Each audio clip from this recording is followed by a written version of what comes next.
Hello friends, नमस्कार। आपके अपने YouTube चैनल मुकेश मैथ्स अड्डा में आप सभी को हार्दिक हार्दिक स्वागत है, अभिनंदन है। दोस्तों, आज रेलवे का एग्जाम का डेट जो है घोषित हो चुका है। यह एग्जाम 15 दिसंबर से शुरू होने वाला है और सबसे पहले एनटीपीसी का एग्जाम होगा, उसके बाद जो है ग्रुप डी का एग्जाम होगा। ऐसा आप सभी जानते हैं कि एक ही बार ग्रुप डी और एनटीपीसी का एग्जाम लेना संभव नहीं है। एनटीपीसी का एग्जाम भी कई एक डेट में होगा क्योंकि स्टूडेंट की संख्या, परीक्षार्थी की संख्या बहुत ज्यादा है। तो चलिए, आज जो ये परिणाम जो घोषित हुआ, जो रिजल्ट आया कि एग्जामिनेशन होगी, वो सब किसका रिजल्ट है?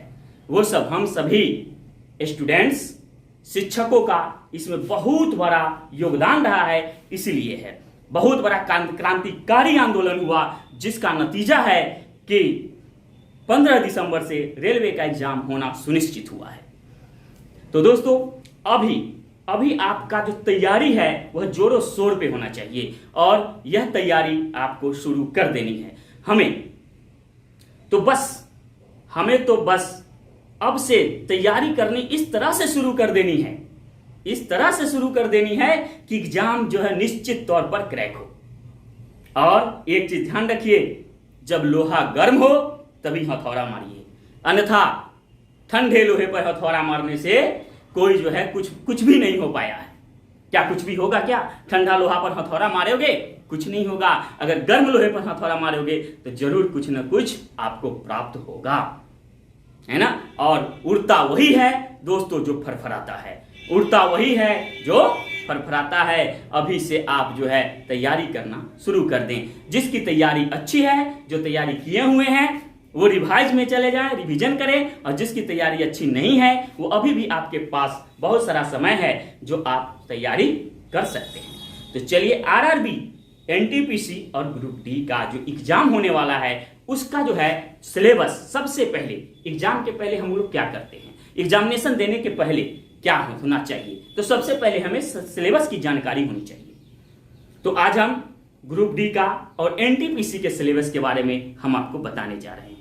तो देखिए, ग्रुप डी का सिलेबस क्या है और एनटीपीसी का सिलेबस क्या है। तो देखिए, ग्रुप डी का सिलेबस और ग्रुप एनटीपीसी का सिलेबस दोनों अलग अलग वीडियो में हम अपलोड करेंगे। इसको देखना ना भूलें, क्योंकि अगर सिलेबस के बारे में अगर अच्छी तरह से जानकारी होगी तभी आप कुछ कर पाएंगे, है ना।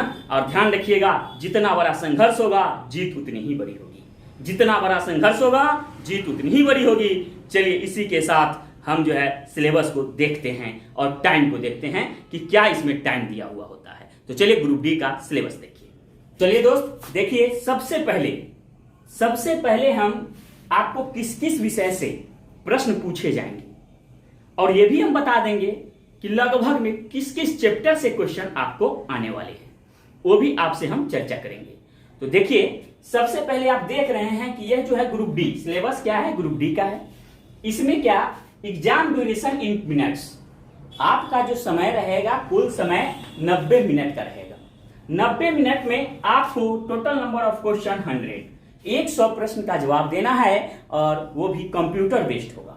आपको ऑनलाइन एग्जाम देना होगा, है ना। और क्वेश्चन किस किस विषय से आने वाले हैं वो देखिए। सब्जेक्ट से तो जनरल साइंस से 25 क्वेश्चन आने वाले हैं, मैथमेटिक्स से आपको 25 क्वेश्चन आने वाले हैं, जनरल इंटेलिजेंसी एंड रीजनिंग से आपको 30 क्वेश्चन आने वाले हैं, और general awareness and current affairs, जो आप जानते हैं करंट अफेयर्स से कितने क्वेश्चन आने वाले हैं, 20 क्वेश्चन आने वाले हैं। टोटल क्वेश्चन आप देख लीजिए, 25, 50, 30, 80, 20 कितना हो गया, 100। 100 क्वेश्चन का आपको जवाब देना होगा। अब देखिए, अब जो है साइंस, जनरल साइंस से क्या क्या प्रश्न, मतलब किस किस अभ्यास से, किस किस चैप्टर से प्रश्न पूछे जा सकते हैं, मैथमेटिक्स से किस किस चैप्टर से क्वेश्चन, जनरल इंटेलिजेंस रीजनिंग से किस किस चैप्टर से क्वेश्चन पूछे जा सकते हैं, और करंट अफेयर्स से लगभग कितने प्रश्न, 20 प्रश्न, लेकिन किस किस क्षेत्र से आ सकते हैं प्रश्न, इसकी चर्चा हम करते हैं। तो देखिए क्या है इसका सिलेबस। देखिए, तो मैथमेटिक्स का क्या सिलेबस है। मैथमेटिक्स का जो सिलेबस है, देखिए, ऑब्जेक्टिव टाइप क्वेश्चन आपको ऑब्जेक्टिव आएगा, प्रश्न रहेगा और 4 ऑप्शन रहेंगे, ठीक है। और इसमें मैथमेटिक्स का जो सिलेबस है, देखिए, ये सिलेबस जो है आपको भरवली दे दिया गया है, इससे भी कभी कभी देखा जाता है कि बोर्ड जो है सिलेबस जो डालती है, जो अपलोड करते, उससे अलग भी प्रश्न जो है सिलेबस के से अलग भी प्रश्न जो है दे देती है। तो खैर एक्स्ट्रा भी कुछ हम लोग सीखेंगे। वीडियो हमारा जो है देखना ना भूलिएगा। ऐसे ऐसे प्रश्न, वैसा वैसा प्रश्न भी हम आपके सामने लेकर के आएंगे जो प्रश्न रेलवे पूछ चुकी है, और वैसा ही प्रश्न को हम लोग अध्ययन करेंगे। तो चलिए अभी जो है फिलहाल अभी सिलेबस की चर्चा कर रहे हैं, इसलिए सिलेबस पर ध्यान दीजिए। पहला है आपको नंबर सिस्टम, संख्या पद्धति। पहला आपको नंबर सिस्टम है। दूसरा क्या है? नंबर सिस्टम के बाद हम लोग चलेंगे बोर्ड मास, बोर्ड मास है। तीसरा है डेसिमल, डेसिमल दशमलव। फ्रैक्शन, फ्रैक्शन मीन्स भिन्न, फ्रैक्शन मीन्स भिन्न, भिन्न के जोड़ घटाव गुना भाग। एलसीएम लोएस्ट कॉमन मल्टीप्लाई, और एचसीएफ हाईएस्ट कॉमन फैक्टर, मतलब लॉसा और मौसा। इसका होता है लॉसा, इसका क्या होगा? मौसा।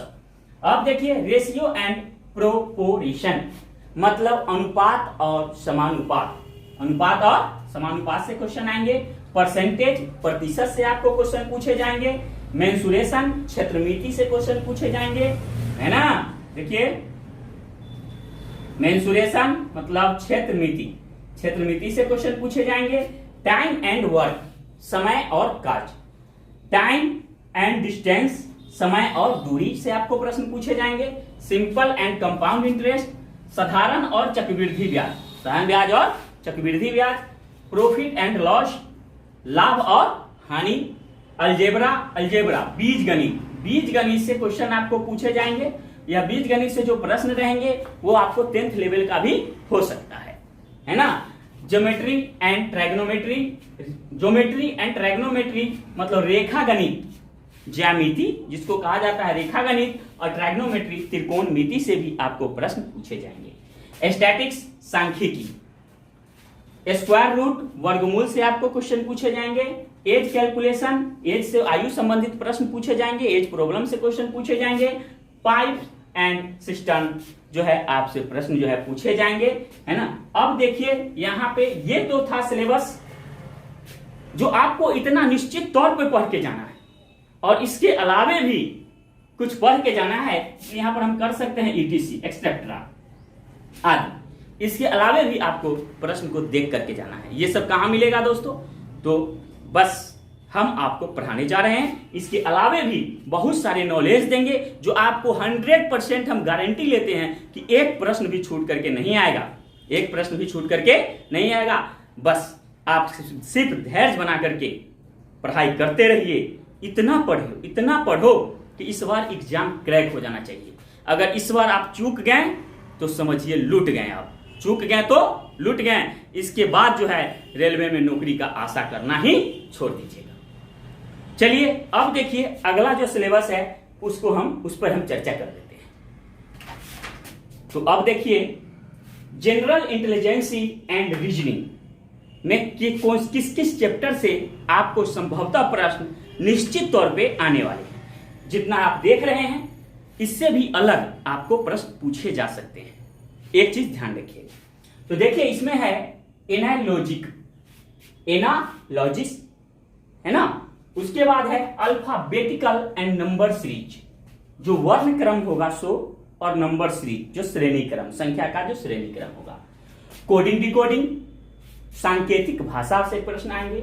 मैथमेटिकल ऑपरेशन, मैथमेटिकल ऑपरेशन गणितीय संक्रियाएं। रिलेशनशिप जो संबंध होते हैं, रिलेशनशिप से संबंधित आएंगे। सेलोलिज्म से आएंगे। जम्बलिंग, जम्बलिंग बिना क्रम का जो प्रश्न पूछा जाता है उसी को जम्बलिंग कहा जाता है। वेन डायग्राम, वेन आरेख। डाटा इंटरप्रिटेशन से क्वेश्चन आएंगे, डाटा से क्वेश्चन आपसे पूछे जाते हैं। कंक्लूजन एंड डिसीजन, कंक्लूजन और डिसीजन कथन और निष्कर्ष। मेकिंग, नक्शा से क्वेश्चन पूछे जाएंगे। एनालिटिक्स, रीजनिंग और क्लासिफिकेशन जो वर्गीकरण, और डायरेक्शन जो आपको दिशा संबंधित प्रश्न है उससे पूछे जाएंगे। तो दोस्तों देख रहे हैं आप, जितना भी अभी आप देख रहे हैं जो सिलेबस आपको लिख दिया गया है उसको तो निश्चित तौर पे पढ़ के जाना है। एकदम निश्चित तौर पे इससे प्रश्न आएंगे। इसके अलावे भी प्रश्न रेलवे पूछ सकती है। उसके ऊपर जो है, उसके दिमाग के ऊपर है। जब वो क्वेश्चन सेट करने लगता है तो उसको पता ही नहीं चलता है कि हम क्या क्या सिलेबस जो है सो लोड किए हुए हैं, अपलोड किए हुए हैं। यही हकीकत है ना। इसलिए अलग से भी हमको पढ़ना पड़ेगा। और आप लोगों को टेंशन नहीं है अलग से क्या पढ़ना पड़ेगा, वो हम हैं, वो आपको हम पढ़ाएंगे। चलिए अब देखिए आगे जनरल साइंस। जनरल साइंस में देखिए सामान्य विज्ञान में क्या है, the syllabus under this cell cover physics, chemistry and life science of 10th standard level. मतलब कि जनरल साइंस से जो आपको क्वेश्चन पूछे जाएंगे वह भौतिकी, रसायन और जीव विज्ञान से प्रश्न आपको पूछे जाएंगे, और वो भी स्टैंडर्ड क्या होगा, 10th लेवल का होगा। इसलिए 10th तक जो है आप निश्चित तौर पर फिजिक्स, केमिस्ट्री और जीव विज्ञान का बुक पढ़ लीजिएगा, ताकि आपसे एक प्रश्न ना छूटे, है ना। यह ग्रुप डी इसका है, ग्रुप डी का है। अब देखिए general awareness and current affairs. General awareness समसामयिक करंट अफेयर्स में क्या आता है, सो देखिए साइंस एंड टेक्नोलॉजी। अभी जो तरह तरह के विकास हो रहे हैं साइंस के क्षेत्र में, टेक्नोलॉजी के क्षेत्र में, उससे संबंधित प्रश्न पूछे जाएंगे। स्पोर्ट्स, खेल से संबंधित। कल्चर, जो आपकी जो संस्कृति है अभी क्या है उसके संबंधित। अब है पर्सनालिटी से पूछे जाएंगे। इकोनॉमिक्स, मतलब आर्थिक क्षेत्र से क्वेश्चन पूछे जाएंगे। अर्थव्यवस्था से क्वेश्चन पूछे जाएंगे। और पॉलिटिक्स, राजनीतिक व्यवस्था अभी क्या है उस पर जो है आपको प्रश्न जो है पूछे जाएंगे। तो चलिए आज जो है सो हमने आपको जानकारी दी ग्रुप डी के सिलेबस के बारे में। यही सिलेबस के अनुसार हमें तैयारी करना है। सबसे पहले तो जो सिलेबस अभी आपको हमने जो बताया उसके ऊपर तैयारी करना है। इसके बाद जो है हम छूटे हुए वैसे प्रश्न जो बोर्ड अलग से प्रश्न पूछ देती है, जो अलग से प्रश्न पूछ देती है, जिसका जिक्र उसके सिलेबस में भी नहीं होता है, तो वैसे वैसे प्रश्न को हम अध्ययन करेंगे, हम आपको सिखाएंगे। और एक बात और हम कहना चाहेंगे कि मात्र हम 100 दिन का समय लेते हैं, और इतने 100 दिन के समय में आपको पूर्णतः तैयारी करा दी जाएगी, और एक प्रश्न जो है आपसे छूट ना पाएंगे। दोस्तों, मनुष्य तो भूलवश प्राणी है, आप जानते हैं। हम पूरे सिलेबस की तैयारी करेंगे, लेकिन 2-4 प्रश्न ऐसे होते हैं जो आपसे प्रश्न जो है परीक्षा में न भी बन सकते हैं, या आउट ऑफ सिलेबस होते हैं 2-4 प्रश्न। लेकिन हम गारंटी देते हैं कि 100 प्रश्न में आप 85 प्रश्न से ऊपर आप हल कर सकते हैं। हम ऐसा बताएंगे, ऐसा सिखाएंगे 100 दिन के अंदर कि 85 प्रश्न से ऊपर आप हल कर सकते हैं। तो इसके लिए आपको डेली मेरे वीडियो को आपको देखना होगा। जब भी हम वीडियो डालें आपको देखना पड़ेगा। एक भी वीडियो अगर छूटेगा तो ना जाने किस वीडियो से क्वेश्चन लड़ जाए, वो कहना मुश्किल है। इसलिए मेरे चैनल को सब्सक्राइब कर लीजिएगा, बेल आइकन घंटी दबा दीजिएगा और ऑल कर दीजिएगा, ताकि समय से सारा का सारा नोटिफिकेशन आपको मिलता रहे, समय से पूरा वीडियो मिलता रहे। और जो भी पढ़ाएंगे ट्रिक की, ताकि बहुत कम समय में आप ज्यादा से ज्यादा प्रश्न को हल कर सके, जवाब दे सके। तो कहा गया है दोस्तों, इसी के साथ speed plus accuracy equal to success.